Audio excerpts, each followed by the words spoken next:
delighted and honored to connect with you on this historic Silver Jubilee.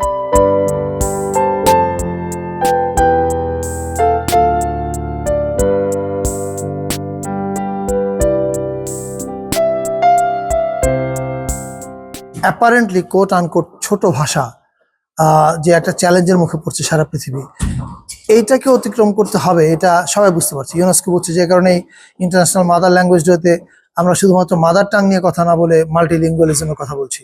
এর কারণটা কিন্তু এটাই, এবং এই কারণেই কিন্তু আজকে এই যে ইন্টারন্যাশনাল মাদার ল্যাঙ্গুয়েজ ডের যে প্রোগ্রামটা ইউনেস্কো হেড করা হচ্ছে আমাদের দূতাবাসের সহযোগিতায়, সেখানে কিন্তু এই একই কথা বারবার উঠে আসছে যে বড় ল্যাঙ্গুয়েজ এবং ছোট ল্যাঙ্গুয়েজ এই দুইটার পার্থক্য যেন না থাকে। বাংলাদেশকে আন্তর্জাতিক মাতৃভাষা দিবসের জন্য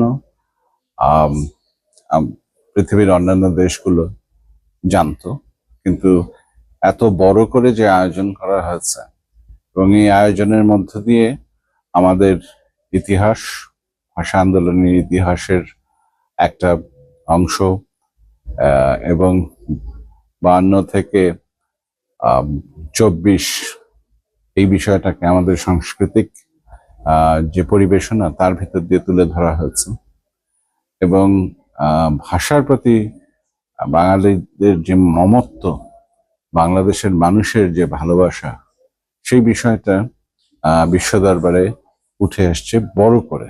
যখন 2024 সালের মার্চে আমাদেরকে প্রাতিষ্ঠানিকভাবে আমাদের আন্তর্জাতিক মাতৃভাষা দিবসের স্বীকৃতি প্রদান করে, তখন থেকে আমি একজন বাংলাদেশী হিসেবে আসলে আমরা গর্বিত যে আন্তর্জাতিক মাতৃভাষা দিবস আমাদের সেই 21শে ফেব্রুয়ারি এই মহান ভাষা দিবসে শ্রদ্ধাভরে স্মরণ করছি।